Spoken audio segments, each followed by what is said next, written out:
Hello, good evening, and thanks again for another edition of Ideas Exchange. This is TV XYZ. This program is also live on our social media handles, Facebook and YouTube.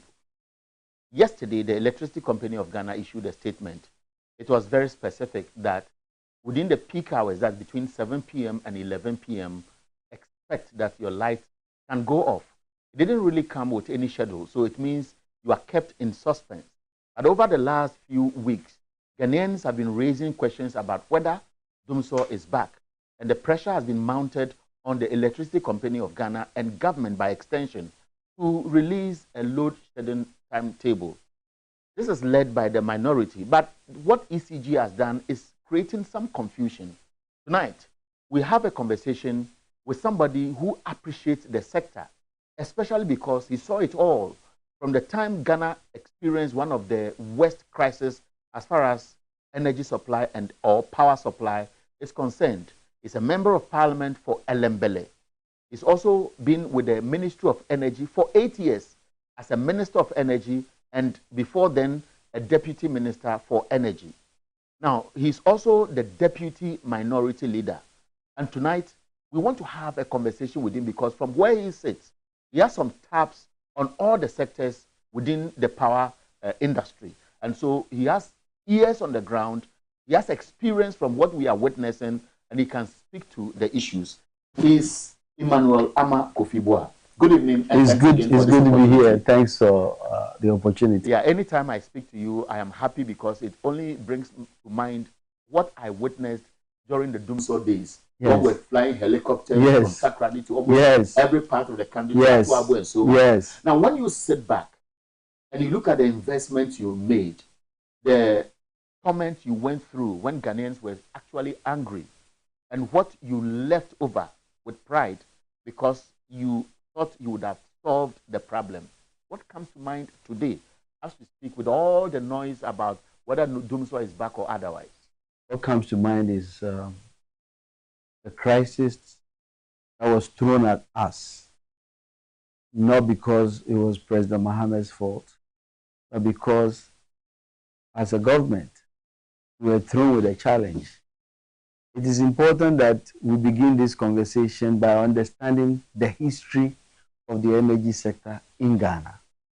When I talk about the history of the energy sector, I talk about how we started producing power. 1965 is when we got Akosombo. Akosombo, when it came, thanks to Osajifo Dr. Kwame Nkrumah's determination, one of the criticism was that this is too much. What is this waste? Too much power. We have so much power that we were giving power to our neighbors. In fact, even up to today, when you go to Benin, the name of electricity is Akosombo. If you go to Benin today, we're supplying our neighbors. But guess what? We never did anything. All we did was we thought we had too much power until we overran. We did some expansion of Akosombo itself until 1972. The reason this history is important is that every time we've made a move on power addition is because we're in crisis. 1972, under President, Head of State Achiampong, we had to take steps to increase our power production because, you see, annual demand for electricity goes up every year, a minimum of 250 megawatts, 200 to 250. And you look at the population growth, you look at the population census and see how we are growing as a population. Today we are probably over 30 million, 33 we are going. By the time we finish the other one, we're close to 40 million. And anytime there's an increase of urbanization, there's a need for electricity. And so you need to gauge population growth, economic expansion, and how we add power. 1972, we started with added pump because there was crisis. We never took any step until 1982. 72, Jerry Rawlings era. Almost 10 years after. TAPCO. We had to rush and get TAPCO. And we got TAPCO because we were in crisis. Then in almost 2 years later, 2000, we also had to rush to get TICO. TICO came in thanks to the intervention of President Clinton of the United States. We were in crisis. Every time we had that intervention, we were in crisis. And push it back. There was 8 years of the MP. The crisis, we couldn't even control. You remember there were some toys that were brought. By the 8 years of that regime, which lasted until 2008, the total megawatt that had been added was 150. In fact, 50 of that megawatt was a mining reserve plant. So by 2008, when we got in, we had so much deficit. We had issues with fuel. We couldn't buy fuel. We had so many challenges. We were stuck with crisis. So the thought and the beginning of comprehensive, aggressive dealing with the power crisis started. And that's the history I've given you. So may he so rest in peace. When President Mills left and President Mahama took over, we were in full gear of crisis. And so we made the decision to deal with this.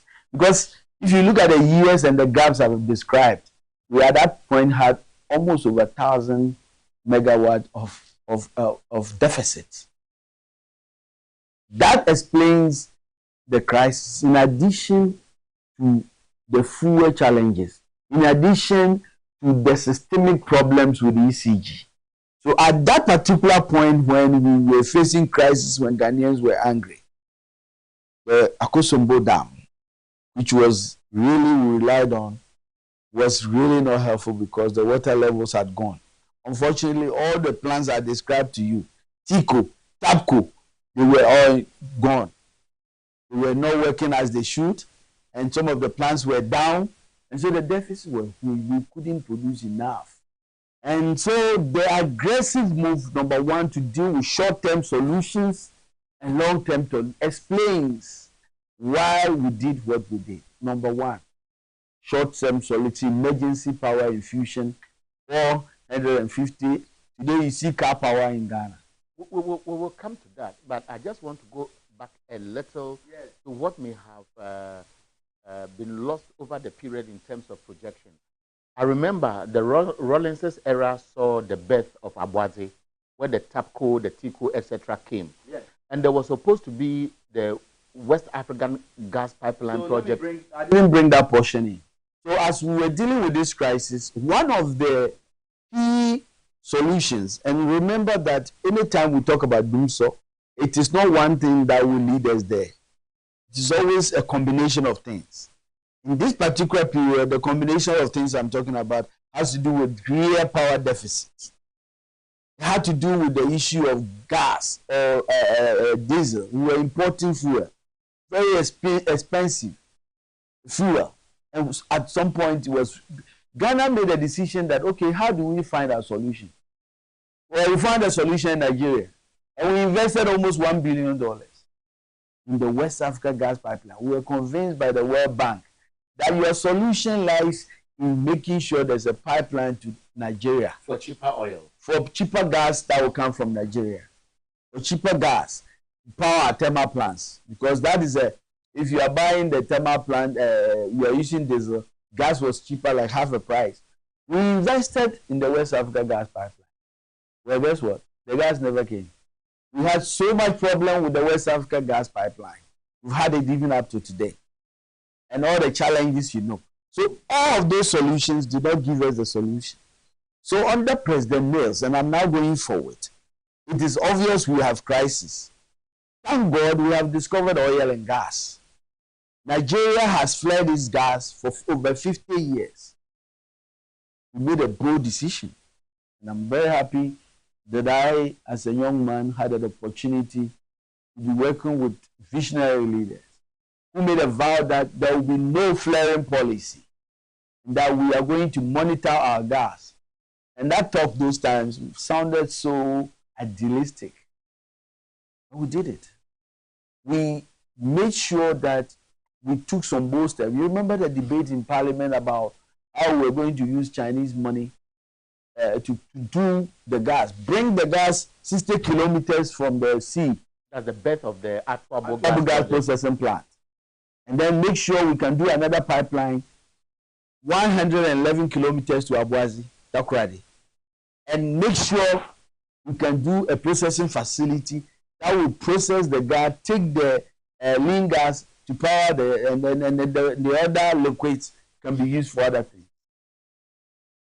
Thank God, President Bill started, President Mahama was strong with the responsibility of completing the plan. And I am very happy as minister, we made sure that happened. I gave a speech, part of the debate in Parliament at the time, and I was projecting that the future of fuel for our power sector is looking bright. Because at that time, while we were doing the Atwabo gas, we had discovered a Sankofa. More importantly, not only oil, but non-associated, that is gas that is not associated with oil. Huge volumes. Nobody had done it in Africa. How do you, now oil is easy to sell, but how do you do a project where you are going to produce gas as an investor, but the gas is going to be sold to Ghana, and the off-taker, the final person in the value chain, you know, is so broke, his record is not good. What guarantees do I get to put $6 billion into that project? But we did it with the formula supported by the World Bank and others, and came out with that $6 billion non-associated gas project. That basically allows us to have over 300 million standard cubic feet of gas.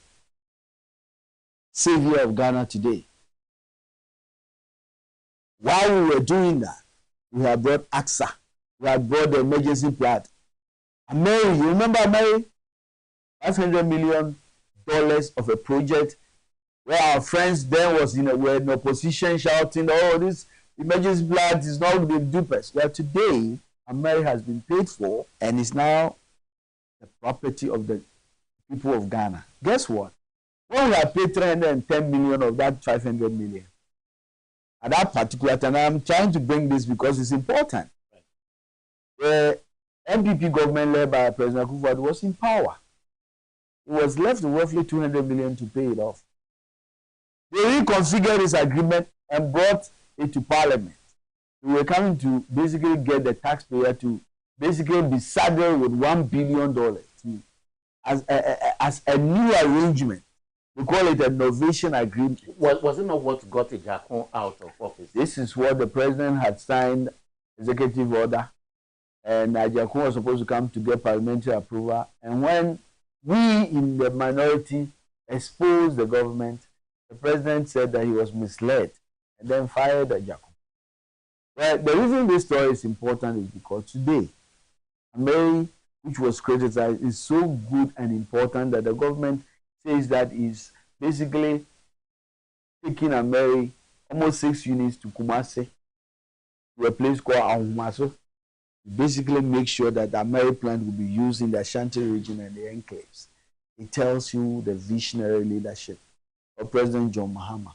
More importantly, we brought in AXA, we brought in Car Power, I've talked about it, we brought in Amandi, we brought in Sem Power, we brought in Early Power.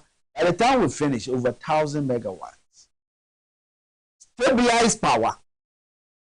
Solves, brought Ghana to the gas era with over 300 million cubic feet of gas from Atwabo and cut our expenditure on gas. And then we realize that the solution doesn't end there. We now need to strengthen our transmission and distribution infrastructure. We started huge investments with Greco. If you look at the lines to Takoradi to Pristia to all these places, and even projected to be a net exporter of power in the sub-region, Ghana's energy security was cemented by the time we were done, because we believe that in the sub-region, if you have energy security, you are the leader. So we projected investment to make sure we give power to Cote d'Ivoire, Togo, Benin, our neighbors. And that was the strategy and that was the plan. So what went wrong? I'm asking this question specifically because I'm coming to what went wrong in a second. But more than that, we also focus on the goalkeeper. In the energy sector, the goalkeeper in the value chain is ECG. The guy who finally has to catch the ball to make sure that after everybody else produces power, after it will produce the gas, VRA, and everybody, he's going to be the one selling the electricity and paying everybody. Now, let me tell you, you asked me a good question about what went wrong. Because we knew that ECG and the distribution center needed to be strengthened. We did a lot of investment in the transmission and distribution sector to reduce system losses.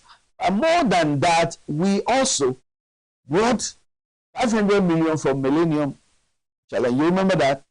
That intervention is not something that you get easy. You go through a lot of process. And so they did constraint analysis. And we were able to establish that the energy sector, especially distribution sector, was critical for that investment. We got $500 million. Well, at the time we had finished all of this, the power stability is there, Dumso is gone, everything looked good. We hand over power to Nana Akufo-Addo. You even passed ESLA, which was supposed to take. I am going to talk about it. And then, and thanks for reminding me, because I told you there's a lot of things that converge. As we have solved the generational problem, the fuel problem with bringing Ghana to the gas era, now we've brought in money to deal with the systemic transmission issue. The other issue had to do with debt, which were legacy debt. In the midst of crisis, we had accumulated debt. What did we do? We did the Energy Sector Levies Act. Basically, a vehicle that will collect money from the Ghanaian taxpayer, not only electricity, but also from fuels you use in two sources. Do you know that even today, as we speak, the people of Ghana are paying an average of 10 billion Ghana cedi in levies through ESLA? More 10 times than the money that ECG collects. ECG is collecting about ECG. But the ESLA levies, we had projected that the formula we had put in place, and I'm very happy that I work closely with the then Minister of Finance, the Honorable Setepe, to come out with ESLA, who was supported by the minority leader today and colleagues. We are projected by 5 years we should pay the energy sector. Today I can tell you that the ESLA has been mismanaged. It has not been used transparently to address the systemic problems. If you hear that some of the money from ESLA has gone into pension payments and others. In fact, ESLA is being managed by the Minister of Finance as if it's one of its revenue sources. And everybody who is in the sector will tell you that if we had managed ESLA transparently, we probably would be having the problems we have. So that's one of the problems. Second problem, ECG itself. I told you about the 500 million that came. This government overnight brings a company called PDS. You know it. We had talked about making sure we make ECG effective. What are some of the solutions? Privatize some aspect of ECG operation and make sure they can collect more money. Well, they quickly bring a Ghanaian company, Onis, join them to form PDS. The foreigners were supposed to invest in this whole company. They bring no money because the Ghanaian partners, who were basically cronies of the government, didn't also bring money. Well, it turns out there were violations in the agreement and substantial breaches occurred, and the PDS contract was terminated. And we lost that money that was supposed to come. The Americans got angry and they took their 200 million left away. Substantially now. They took it away. In fact, it is even worse than that. As we speak, PDS collected in excess of 1.5 billion Ghana cedi of Ghanaians' money in the form of electricity tariffs payments. We have not been able to audit that account to collect the money. So today, as I'm sitting here, I don't know exactly how much PDS owe the people of Ghana. Now, what is even worse is that the process we started to basically strengthen ECG was not followed through. So the system losses today is worse than it was before. Now, the standard for losses, and I'll talk about this for a second because it's very critical, is 6%. Technical losses and commercial losses combination should be 6%. Now, technical losses are losses of electricity as a result of obsolete equipment and other things related to equipment losses. Commercial losses has to do with ECG's efficiency. How many people are basically stealing electricity and they are not being caught because we don't have how we have bad meters. People will call ECG that my meter is not working. I need a new one. It will take them 3-4 months. In the meantime, they are using free electricity. These are commercial losses. A combination of that is 30%. Wow. Now, if you are selling something and they bring you electricity, and before you start selling it, you have already lost 30%. How do you make profit? The Minister of Finance says in 2023 that ECG's cumulative losses from January to July was $2 billion Ghana cedi. Yes. So ECG continues to make losses. There's something called a sharing mechanism that allows ECG's collection to be paid transparently and fairly to people who produce power and those who give us fuel. That system has also broken down. I've seen a PURC report. Does it reflect the reality on the ground? What does it say? It talks about ECG, which was not able to meet the recommendation by the presidency as to how much must go to GridCo, must go to VRA. That is the mechanism I'm referring to. The reality is the challenge with ECG.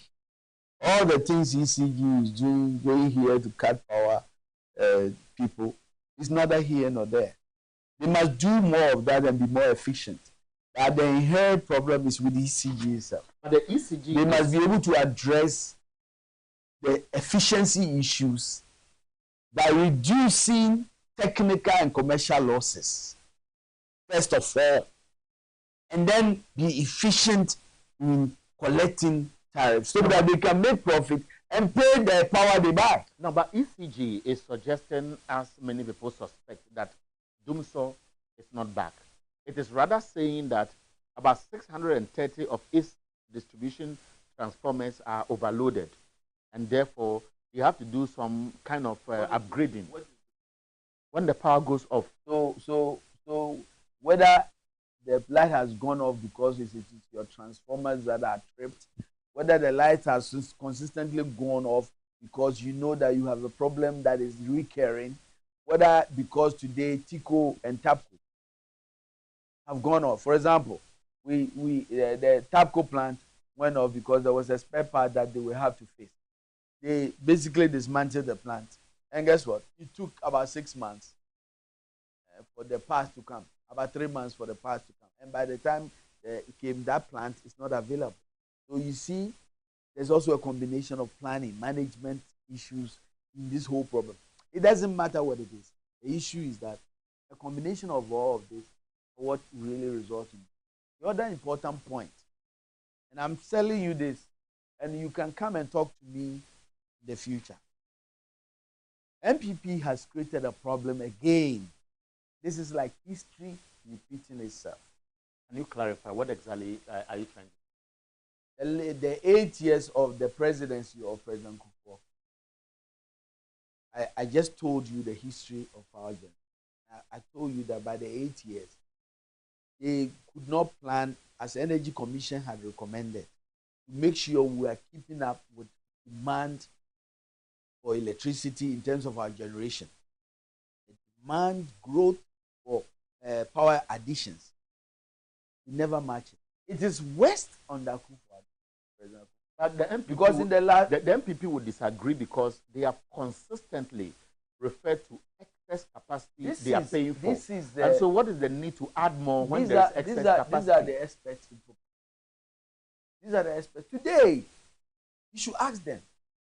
One of the things they've said, they banded around from 2017, was that, oh, you don't thank the NDC for anything because they oversubscribed power purchase agreements, PPAs, to the extent that they decided to do some cancellation of some of them.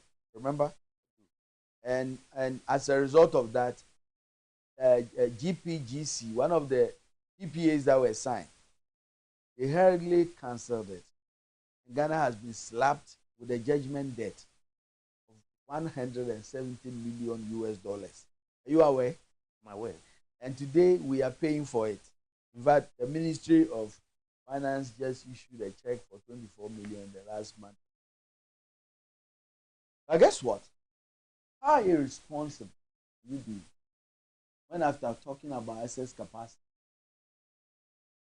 and take or pay, 7 years later, the Minister of Energy now signs power purchase agreements of over 700 megawatts. Finally, after 7 years of this talk,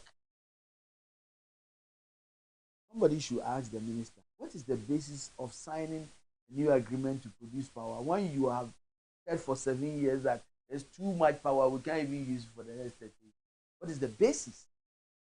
In any event, the power agreement, the PPA you sign, are they take or pay or not? And I'm here to tell you, you can go there and challenge them. The power purchase agreement they've signed with AXA, take or pay. And that the LNG, the Tama LNG that they've signed is also take or pay. So these are people that talk from both sides of their mouth. There is one issue that has been very critical for many who have interest in the sector. I remember the days when we used to follow you as evidence of what your government then was doing to solve the problem. There was a plan to extend the Atuabo gas pipeline to Kema, supply power to the Kema power enclave. Today, what happened to that project? When I said that the failure of leadership is what is really showing us, I've given you some of the examples. I've told you the failure to follow up on investment in transmission, strengthen ECG and reduce losses. I've told you about their failure to make sure that they follow the Energy Commission plan in matching annual growth in demand for power addition for 7 years. And that's why they are now hurriedly signing PPAs in this injury time. Now you ask yourself, when will a planned power addition materialize? So if I tell you that I can project that they are leaving the problem for NDC, by the time we come, we are now going to be feeling. One of them is what we just talked about. After President Mahama has led Ghana to the gas era and brought the Atuabo gas plant, you know, there's no accident that we call the Atuabo. I am a lucky guy because when President Mills envisioned sending Ghana to the gas area, the first thing he did was to set up a gas tax led by late Boche. He's still resting. Happened to be the deputy energy minister and a member of the gas task force. We called those steps Atuabo gas project. We call it the early gas infrastructure because it was the first step in those processes. We knew that when we bring the pipeline 111 kilometers to Abua to the west, what we began to do was that in the short term, let's connect the Atuabo gas and the ENI gas to the West Africa gas plant so there can be a reverse flow. But it's not going to give us the volume. But let's focus on building a dedicated pipeline. Ask this government what has happened to all this. They have basically abandoned it because when they came and we had worked tirelessly with all these systems that I've described in place, they felt that they could just go ahead. Today, one of the reasons we are having crisis is because the same West Africa gas pipeline that I've talked to you about refuses even let us send gas to the West because we owe them. We can't use their pipeline. And anytime they decide they won't let us use our pipeline, we have a problem with it. But last week, ECG in their own problem had to use money to rush and buy diesel for one of the companies in Tema. I think it's Asogli to be able to make sure they can deal with the deficit.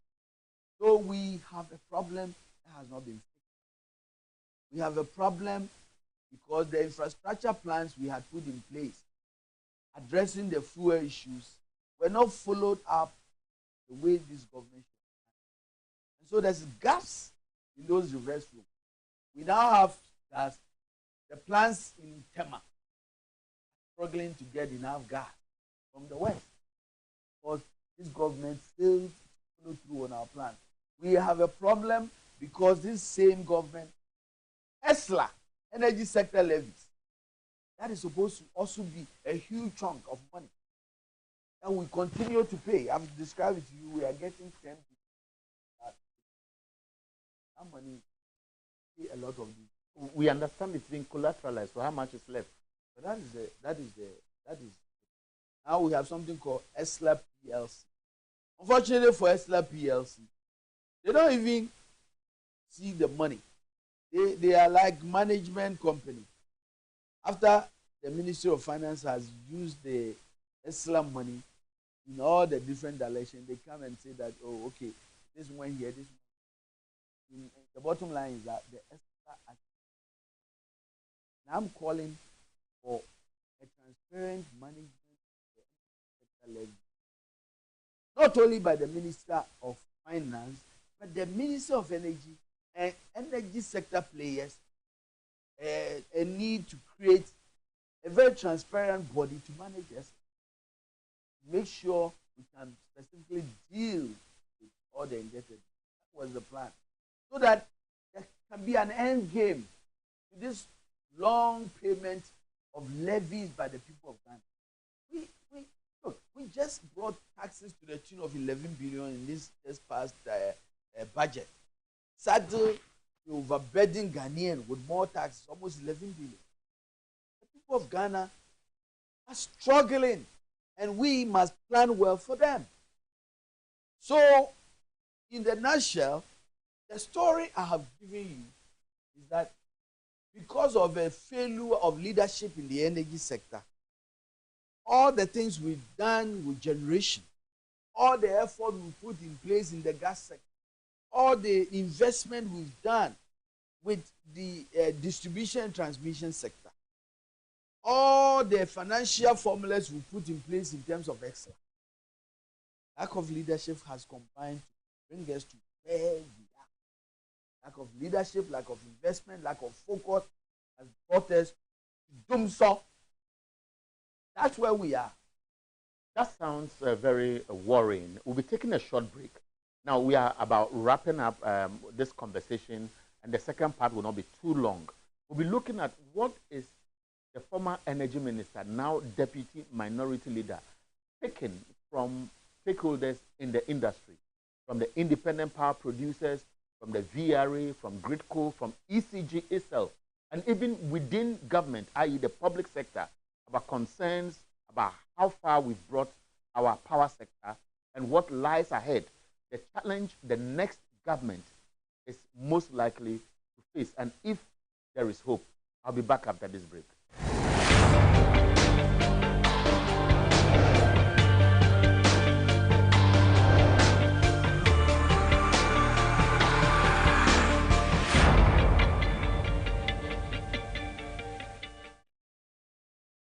Now, let me tell you about Safari Valley Eco Resort, the first of its kind in West Africa. Upon your arrival, you are introduced to your butler, Who plans your itinerary? We were surrounded by wildlife from the moment we entered the eco park. So many activities, all in the same premises. Visit the gym or the stables, they have it all. At my break, I'm able to practice my putting. We also went fishing on a man-made canal. Our tour guides taught us so much about the wildlife and how to interact with them. They used only electric vehicles here. This creates a serene environment. I'm told it's over 1,000 acres. My cabin here sits on 2 acres with a large terrace space overlooking my private swimming pool. Now this is royalty. They have their own farms, thousands of fruit trees. I can also have my lunch here at the waterfall. Quite a beautiful place you have here. Visit Safari Valley Eco Resort in Ghana, bringing you closer to nature.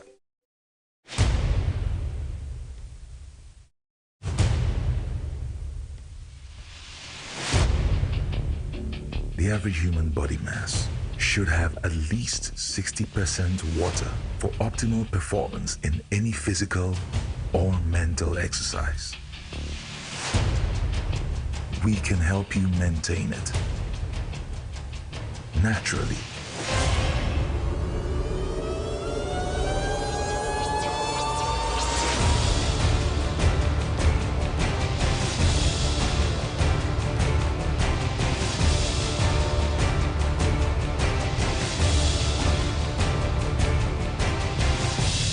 X Natural Mineral Water.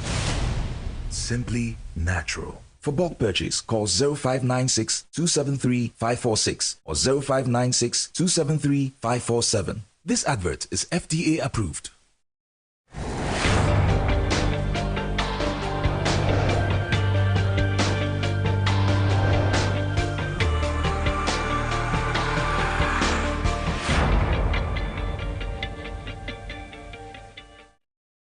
Welcome back. This Ideas Exchange, and my conversation is with somebody who appreciates the sector. I told you earlier before I introduced him that there's somebody, even before becoming the substantive minister for the sector, had served as deputy, has seen it all from 2009 to 2016.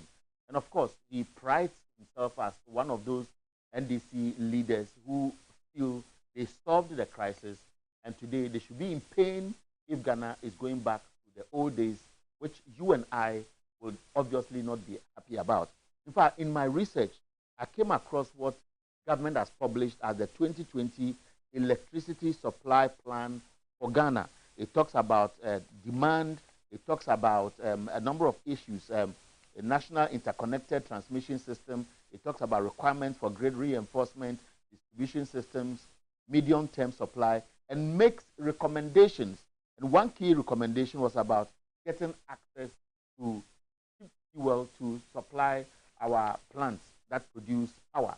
Now, in view of where we have been and how far this government has brought us, is there hope?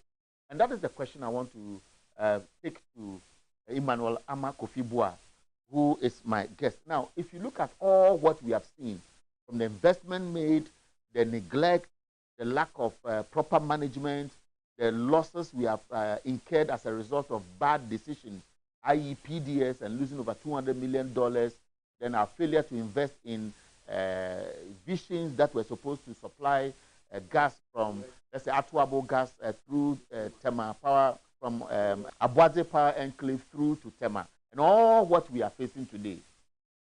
Is there hope? Should I be worried as an investor? Or perhaps if regime changes, there is still a strategy to get us forward? Well, if anything, if we look back on the performance of this government, the failure of leadership, in all these aspects that I've described, whether in the generational aspect, whether it's how to manage the finance, the energy sector, whether it's the gas and the leadership there. I would say that the only hope we have is President John Mahama and the NDC government coming in. But this is worrisome, and we must really.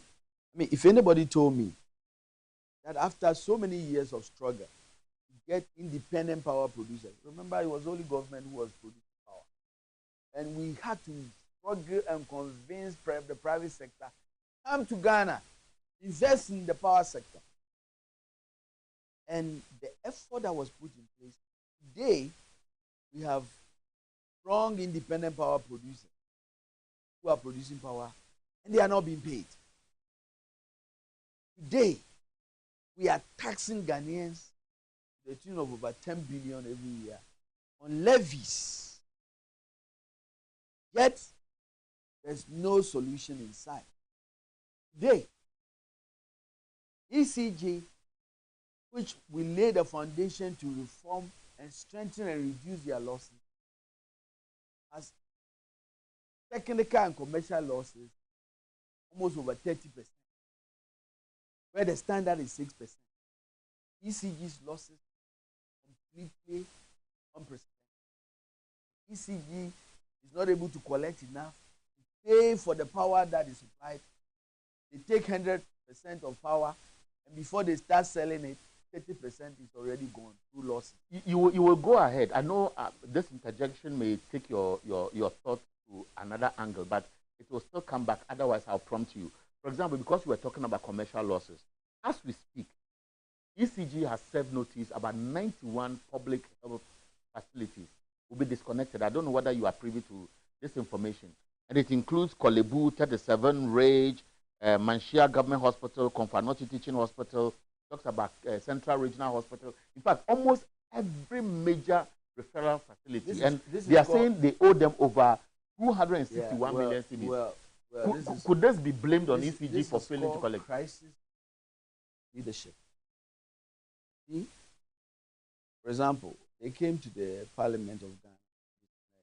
They quoted a figure. In the end, the figure that they quoted, at the time there was a reconciliation was done. The Parliament was able to prove that they owed them 1/3 of what they had earlier said. And as I speak today, Parliament itself has really put up a team with consultants to do what they call electricity audit of the parliamentary premises to really get to the bottom of it. I believe ECG has every right to make sure that they really engage in this audit and engage to do it. But I'm just simply making the point that the opportunity is really there to make more money by looking within the huge commercial loss that is really as a result of management, leadership. 80%. I'm not saying that we can clear all the loss. I'm saying that bring it from 30 technical commercial loss, bring it from 30 to even 20, and aspire to go to 50. The standard 6% you can't. Until you do that, all the things we are talking about, it's not going to give you. Is there hope? There's hope, and the hope is that this government must stay focused and stop playing politics in the energy sector.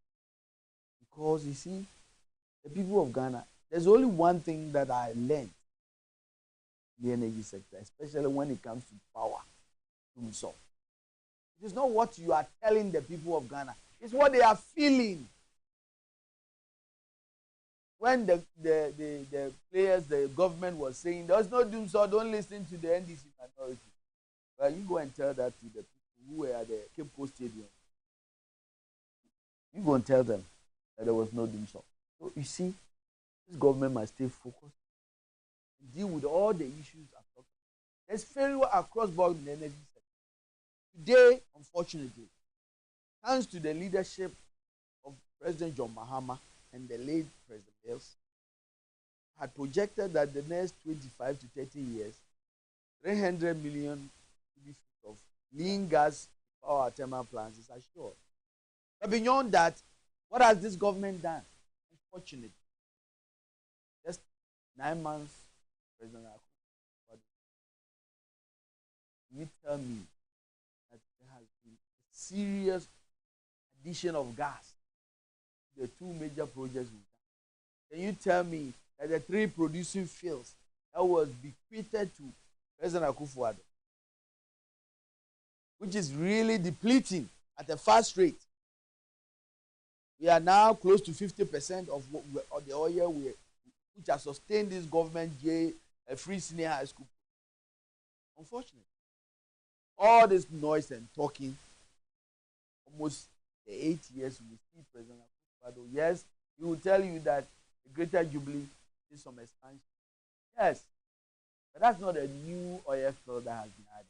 President Akufo-Addo is going to go down as the president who never added one new producing field. The 3 producing fields we left him.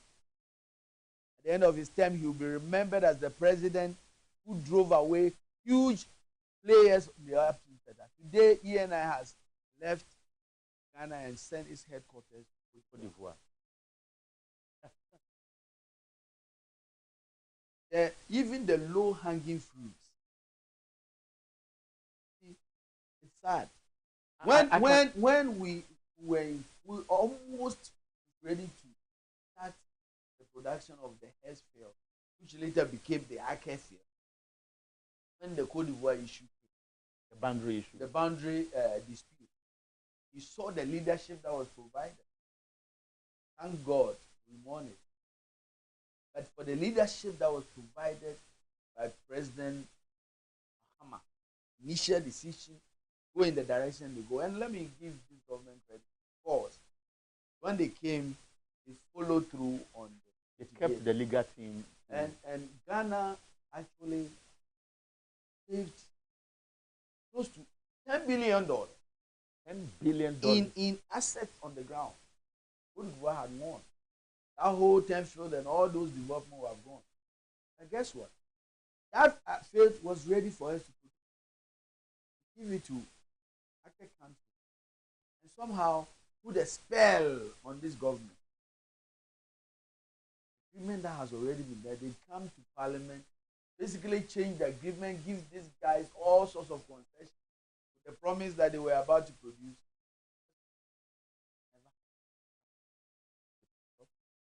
Well, COVID came, they used it as an excuse.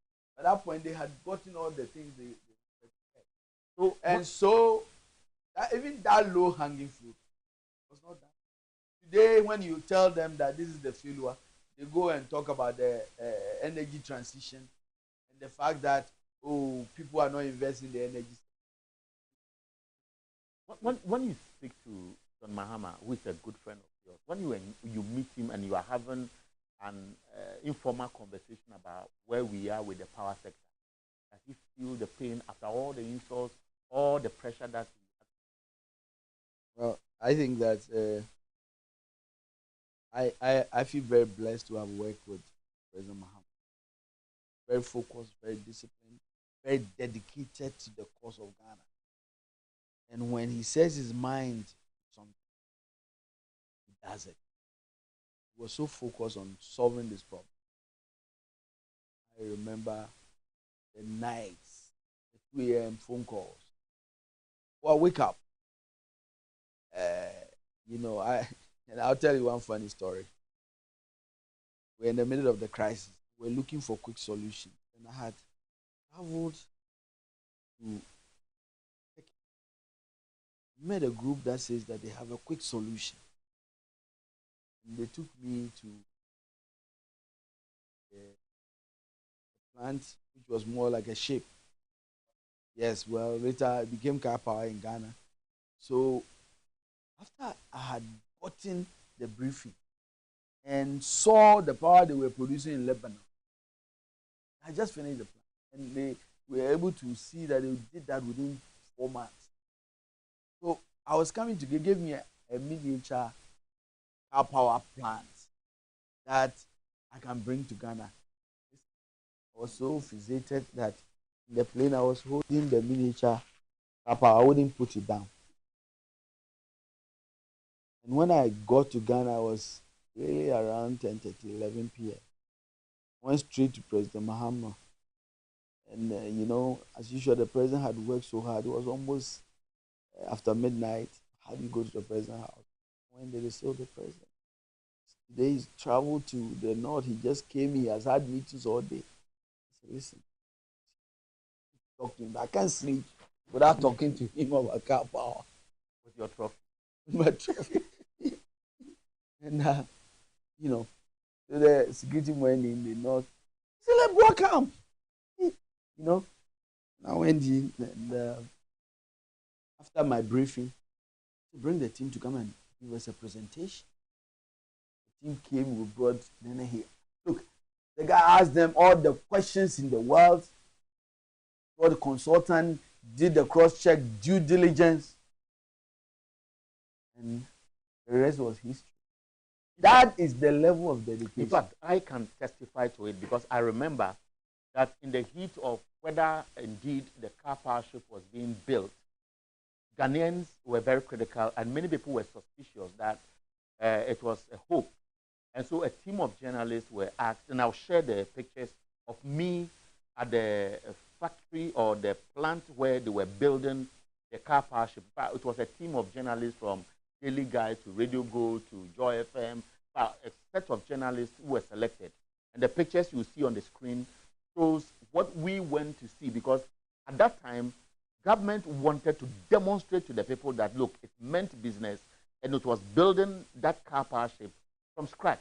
Now, when you sit back and you look at the Energy Commission, and that's the last question, Energy Commission, DRA, GRIDCO, etc., who all are privy to Energy Commission's projection and what government must do, is it fair to say that they are also complicit for being quiet to make Ghanaians aware of where we are failing, and for that reason, if we are witnessing doomsday today, we can't put all the blame on government, or that is how I'll come to that question in a minute. But let me also say that, I told President Mahama that we have to write a memo on the power crisis, how the solution.